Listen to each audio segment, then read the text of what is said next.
There's a reason we are so drawn to the idea of archetypes: the hero, the healer, the outsider, the nurturer. These timeless figures reflect not just stories, but patterns embedded within us, waiting to be recognized. And if we are honest with ourselves, we have all lived our lives trying to find where we fit within the great map of human identity.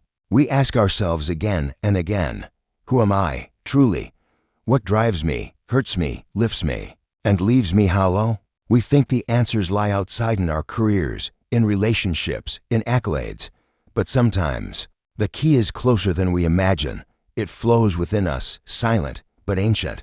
Our blood. To most, blood type is a technicality, a B, ob, oh nothing, more than a code needed for a hospital form. But to the deeper eye, each type is a whisper from the unconscious, a signature of energy and emotion. It is not mystical in the way fantasy books portray it, but it is meaningful in the way the moon affects the tides, subtle, profound, alive. Type A, for example, often corresponds with a deep emotional sensitivity. People with this type are usually highly attuned to the needs of others, often anticipating emotions before they are even spoken aloud. They are the ones who keep things running, who make sure the details are right, who sit with a grieving friend without needing to say anything. But beneath this calm exterior is often a torrent of pressure, self-judgment, worry, and an aching desire to be good enough. Their strength is in empathy, but their wound is invisibility. Because they are so focused on harmony, they often forget themselves. They suppress anger until it becomes illness, suppress sadness until it becomes fatigue. And when they break down, no one sees it coming. That is the tragedy of the caretaker, always giving, rarely receiving. Type B, in contrast, moves to a different rhythm altogether. These individuals are the wanderers of the inner landscape, creative, bold, and full of eccentricities. They often find themselves misunderstood. They do not follow rules, they rewrite them. Where Type A seeks structure, Type B seeks spontaneity. Their gift is their individuality, but this gift is also their burden. In a world that rewards conformity, being different can be isolating. They are often seen as selfish or unreliable, but that judgment misses the truth. What they truly crave is freedom, the freedom to explore, to express, to evolve. And when this freedom is denied, they shrink, not physically, but spiritually. Their light dims, but when allowed to be as they are, they ignite something in others, the courage to be authentic. Type O, the most ancient and widespread, carries with it the archetype of the warrior. These individuals often exude a powerful presence, whether they intend to or not. They are natural leaders, decisive and goal-oriented. They push forward when others hesitate. Their drive comes from deep within, a sense that they are here to accomplish something. And yet, behind that strength is a deep vulnerability they rarely speak of.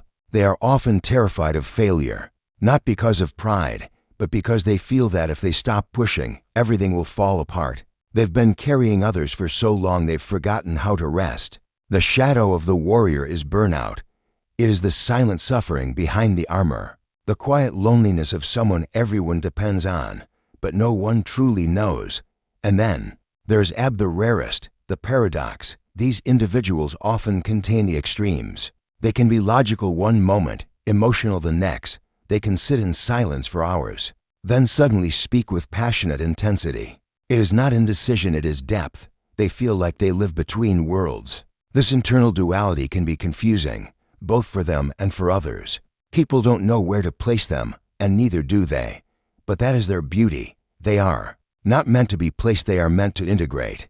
They carry the capacity to hold both light and shadow, mind and heart, stillness and storm. And once they learn to embrace their contradictions, instead of fearing them, they become bridges between people, between ideas, between the seen and unseen.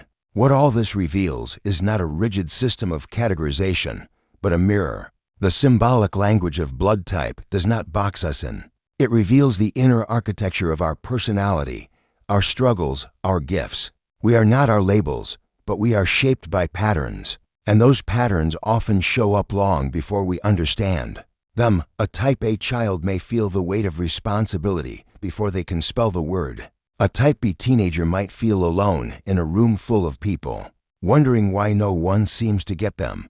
A Type O adult might rise to every challenge and still lie awake at night wondering why they feel so tired inside. An OB person might spend their life being called complicated when all they've ever wanted is to be understood, without having to explain every part of themselves. Understanding the symbolic meaning of your blood type is not about believing it like a religion. It's about listening to it like a poem. It's about noticing the way your energy flows, the way your heart responds, the way your mind interprets the world around you. It gives language to things we've felt all along but couldn't articulate. And in a world that often demands we justify everything with proof, there's something deeply healing about being able to say, "This is who I am. This is how I am shaped." And it is enough. Your blood is not just biological, it is biographical. It carries the memories of evolution, the whispers of ancestors, the rhythm of your heartbeat in moments of truth, when you begin to see it not just as a fluid, but as a message you begin to walk differently in the world. You stop comparing, you stop apologizing, and you start becoming, not someone else, but who you've always been. It is easy to look at the human body as a mechanical system, a set of organs, cells, and processes neatly functioning together. But that view, while scientifically sound, leaves something vital behind the soul of the body, the energy behind the matter. Nowhere is this more evident than in the blood. Beyond its role in transporting oxygen or nutrients, it holds the symbolic essence of who we are. It is our inheritance, our vitality, and perhaps most mysteriously our emotional blueprint. And if we listen carefully, our blood type can begin to reveal not only how we behave, but why we love the way we do, why we fear certain things, and why we hurt in ways others may never understand. Consider for a moment that the patterns of our emotional lives aren't random. They arise not only from experiences, but from temperament, from something older, perhaps even older than memory itself. Imagine a person with blood type A, often described as sensitive, organized, deeply empathetic. But it's more than just being a people pleaser. These are individuals who carry the wound of over-responsibility. They grew up noticing subtle shifts in the room, intuitively reading emotional cues that others missed. Maybe they were the child who tried to mediate their parents' arguments, or the sibling who stayed quiet so others wouldn't be upset. Over time, they came to believe that love was earned through self-sacrifice. As adults, these individuals often attract people who need care, not because they are weak, but because they give so effortlessly. And yet, beneath their calm and helpful exterior lies a hidden grief, the grief of not being seen for who they really are. They crave deep emotional connection, but fear conflict. They seek validation, but often reject praise because they don't believe they deserve it. Their path to healing is not about doing more, it is about doing less, about allowing themselves to receive, to rest, to admit when they are not okay. Now contrast this with someone who is blood type B, where type A might internalize everything. Type B expresses through exploration. These are the dreamers and rebels, those who refuse to be tamed by societal expectations. As children, they may have been labeled as too much or too scattered, when in reality, they were simply following an internal compass that others couldn't read. Their emotional life is passionate and often unconventional. They love deeply but don't always show it in expected ways. They may vanish for days, lost in a creative project or personal reflection, only to return with renewed intensity. And yet, the world doesn't always know what to do with this kind of soul. Type B individuals are often misjudged, seen as irresponsible or selfish. But this couldn't be further from the truth. They are simply wired to move through the world differently. They don't bond through routine, but through authenticity. They may struggle in traditional relationships not because they lack love, but because they feel suffocated by roles that don't allow them to be fully themselves. What they seek is not approval, but resonance, someone who sees their wildness and does not flinch. Type O individuals, often labeled the warriors, have their own emotional terrain to navigate. Their strength is undeniable. They are the people others rely on in crisis, the ones who step forward when things fall apart. But strength, when unbalanced, becomes a prison. Many Type O individuals grew up in environments where showing emotion was seen as weakness. Perhaps they were praised for achievements, but never comforted in moments of sadness, so they learned to equate value with productivity, love with usefulness. They became masters of control not because they are cold, but because they are terrified of what will happen if they let go. In relationships, these individuals often struggle with vulnerability. They might appear confident, even dominant, but inside they long for someone they can truly collapse with, someone who will hold them not for what they do, but for who they are. Their emotional growth begins when they stop measuring their worth through accomplishments and begin to explore the parts of themselves they've hidden away. Their tears, their fears, their softness, not to become less strong, but to become more whole. And then there's the emotional enigma of type AB, the ones who live between the lines. These individuals often experience both emotional extremes. At times, they are logical, almost detached. At other times, they are deeply sensitive, almost overwhelmed. It's not inconsistency, it's complexity. As children, they often felt misunderstood, too emotional for the rational, too rational for the emotional. They may have had moments where they questioned their sanity, wondering why they felt so much and yet couldn't explain it. In adult life, their relationships often mirror this duality. They can be both the caretaker and the independent one. They crave closeness but need space. They may struggle with identity, constantly shape-shifting to match their surroundings, but their gift is profound. They can see both sides of a conflict, hold paradoxes without breaking, and offer insight that bridges gaps others cannot. Their emotional maturity lies in accepting their complexity. Instead of trying to simplify themselves, once they embrace that they are not either or but both, and they begin to live with a rare kind of integrity. What all of this reveals is that our emotional lives are not accidents. They are coded within us, yes, shaped by family, trauma, culture, but also influenced by something deeper, something biological and energetic. Blood type, when understood symbolically, is a way of tuning into this hidden language. It offers a map of emotional tendencies, of the inner wounds we carry and the gifts we are meant to offer. This does not mean we are slaves to our blood. Quite the opposite. Awareness is what frees us. When we understand our emotional blueprint, we begin to make different choices. A type A person can learn to set boundaries. A type B person can learn to anchor their freedom and commitment. A type O person can practice asking for help. A type AB person can learn to live without apology for being different. And in doing so, each person not only transforms themselves, they also become a beacon for others. There is immense power in naming what has long gone unnamed. When we begin to understand ourselves at this level, we stop repeating old patterns. We stop mistaking anxiety for intuition. We stop trying to fix what was never broken, just misunderstood. Our emotional lives stop being a battlefield and become a landscape of healing, of meaning, of awakening. And all of that begins when we look not just at our history, but at the story written in our blood. There comes a time in every person's life when the question shifts from what am I doing to who am I really. That question doesn't usually come in moments of triumph or celebration.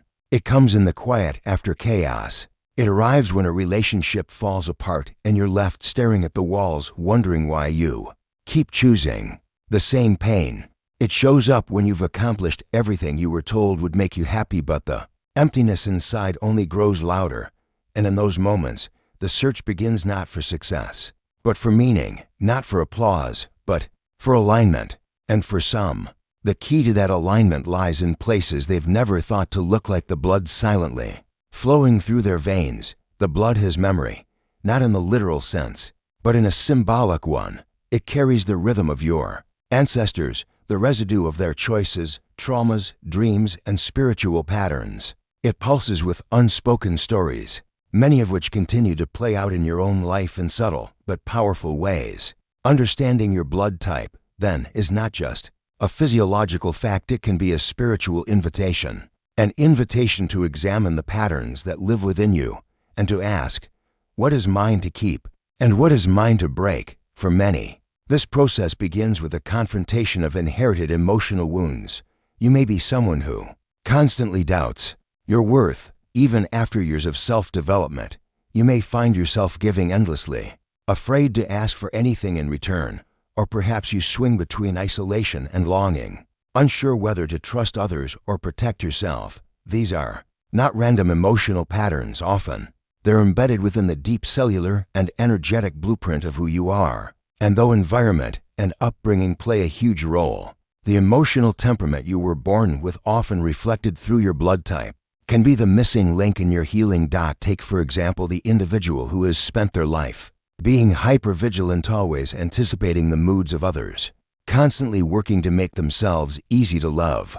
They may never trace this back to their blood type, but perhaps they are a type A, predisposed not just to carefulness and organization, but also to internalizing stress and avoiding conflict at any cost. Their entire nervous system may be more sensitive to emotional dissonance, and if they were raised in a home with emotional volatility, that blood-based sensitivity became amplified. They learned to survive through self-erasure. The same individual, decades later, may sit in a therapist's office wondering why they still feel invisible in relationships, why they're terrified to express their needs. They may read all the self-help books, do all the journaling, and yet nothing shifts. Why?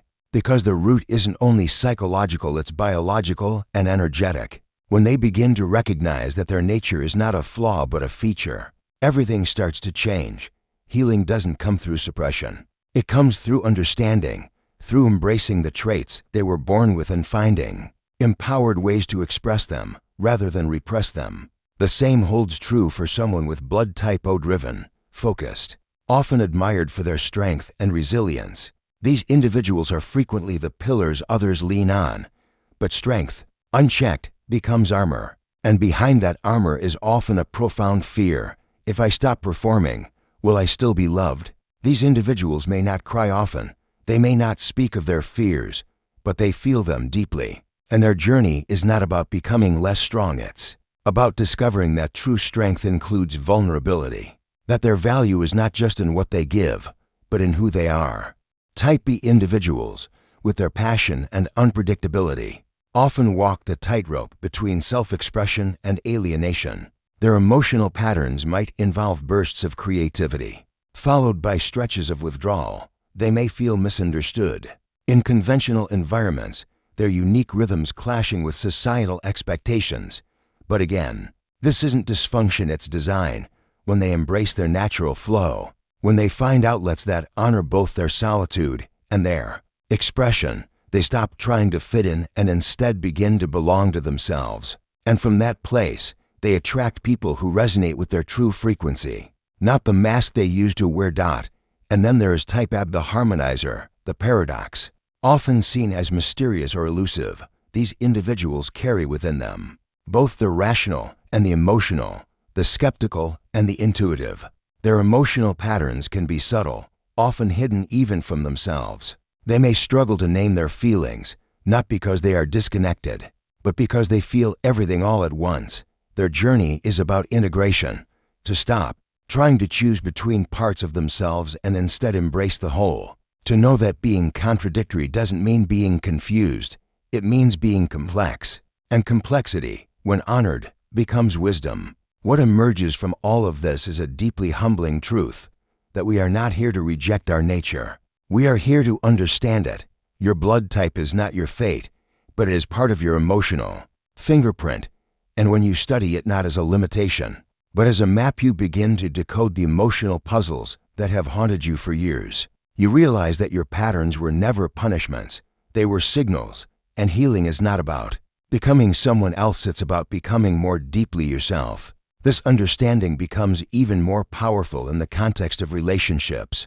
So often, people clash not because they are incompatible, but because they are unaware. A type O partner may seem distant to a type A partner craving emotional reassurance.